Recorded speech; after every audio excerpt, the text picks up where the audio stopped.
I need to take that home. Are you gonna run after I almost blew you up? Yep. I think the transmission in the RS is starting to go out because it is whining exceptionally bad the more and more I drive it. Thankfully the WRX is almost back up and running, so if the RS makes it another like week and a half, I'll probably be pretty happy with it. I don't drive it all that often. Melanie works from home most days, so when she's working from home, I can just drive the GTI around, so the RS is really just like a backup to the backup car. I mean, it gets the job done for now, so I guess that's all that matters, right?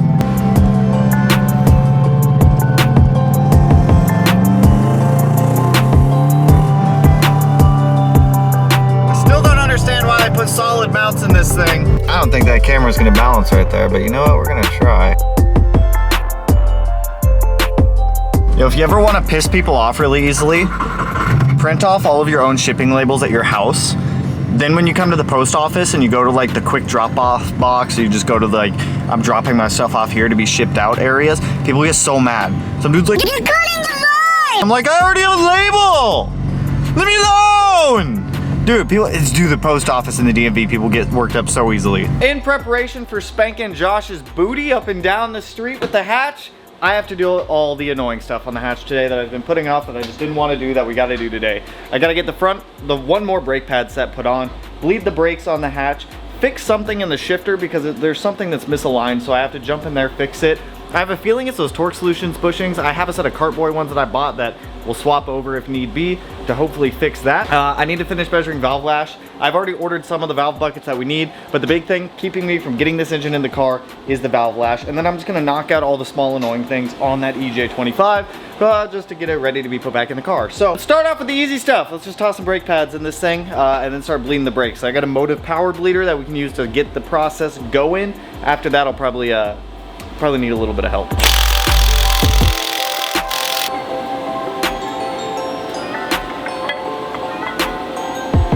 One pad. Two pads. Safety pins in, so our brakes don't come out. That would freaking suck.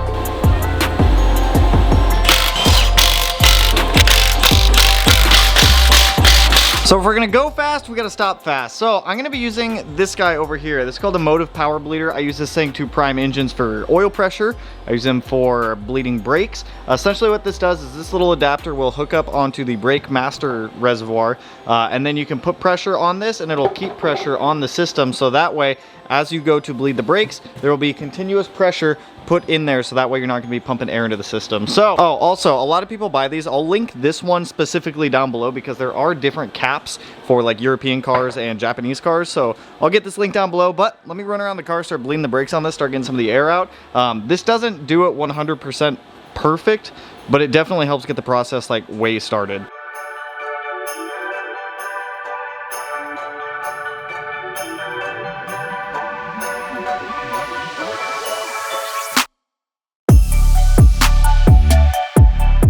The brakes are bled enough with the power bleeder. Like, you can only get so much bleed out of the power bleeder before you actually need a second person to help you.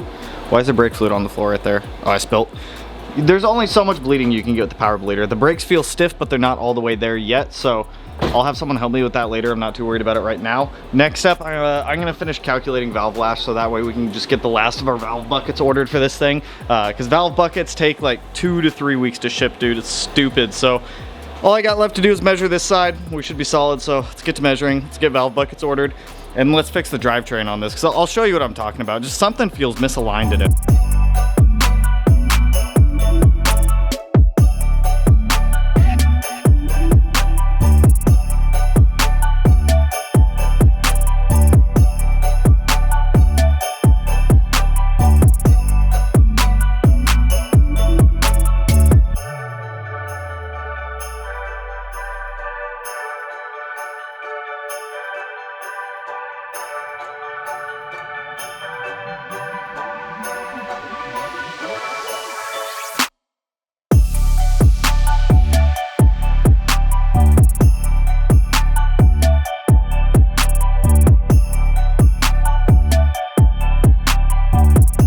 I don't want to see any of you guys ever do what I just did. Don't do that. I would not suggest it.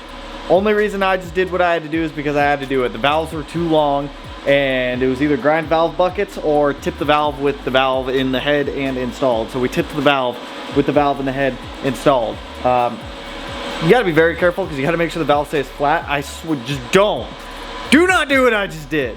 I think what I'm gonna start doing from now on is whenever I do it this way, I'll have the machine shop tip the intake valves like 5 thou, so that way we can use buckets that are already in size, because all my measurements were coming back to like 428. Smallest bucket size that they make is a 438. So I was able to get all the measurements within like a 438 to 441 range. So we should be good there. All the buckets are ordered.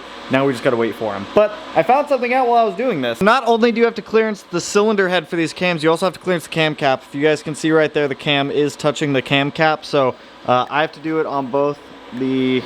Do I have to do it on both sides? Yeah, I gotta do it on both sides. So I'm gonna go ahead and clearance these cam caps for these cams, so that way we don't have any potential smacking issues when we go to start this thing up for the first time, because that would destroy a lot of shit if we didn't catch that.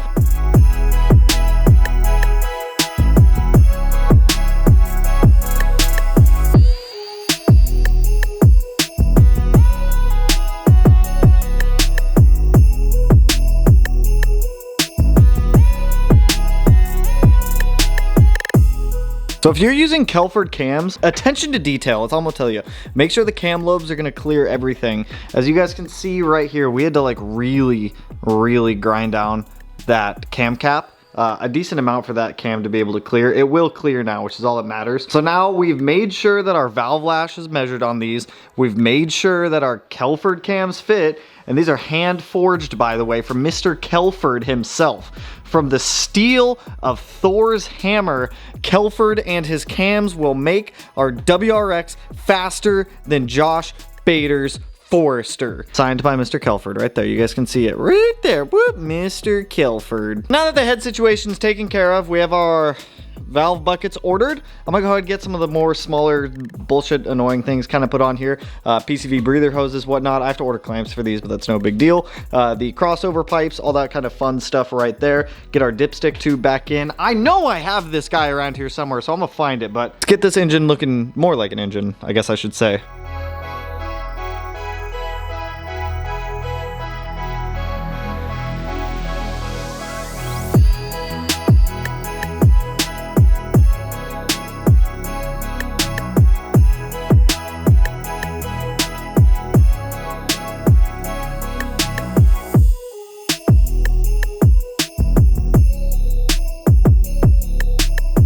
I think I've reached the point where I literally can't do anything else till I get my valve buckets in. I got the breather tube on. I also cleaned all of the pulleys, and I'll show you why I did that. You guys may have seen me going over those like brake clean for a while.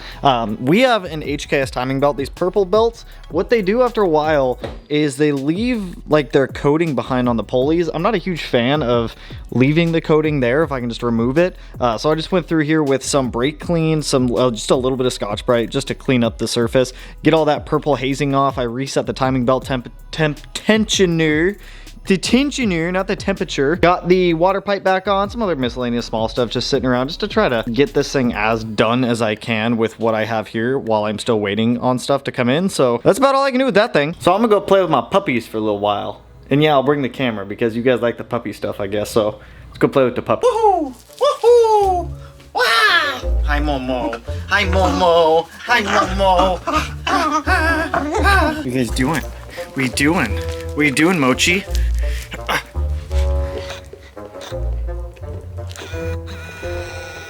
Momo.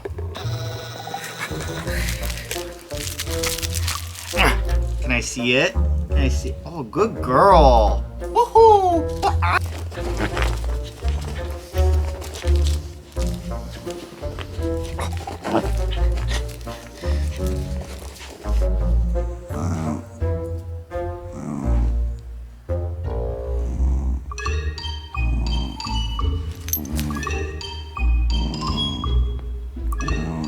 We're trying to teach the dogs how to use the buttons.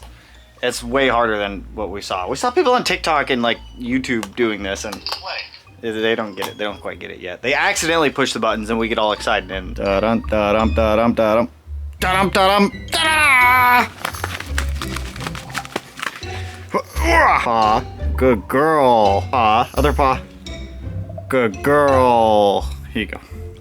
Yogurt, come here. Paw. Good boy. Lay down. Good boy. Roll over. Roll over. No, that's spin. No, lay down. Roll over. Good boy. Thank you. What a distinguished gentleman. I'm gonna see if I can go dress up Matt like me to go do my outro. Hold up. Hey. You wear clothes, right? Do I what? You wear clothes, right? No. Just don't hit anything with your... Not normally. Put this on real quick. 3. Better? Okay, now put this on. I don't know. And now you gotta put the hood on. And do my outro. Alright guys, if you like this video, hit that like button, turn it black, blue, green, yellow, purple, cyan, silver, magenta, choco, taco, whatever color it turns for you.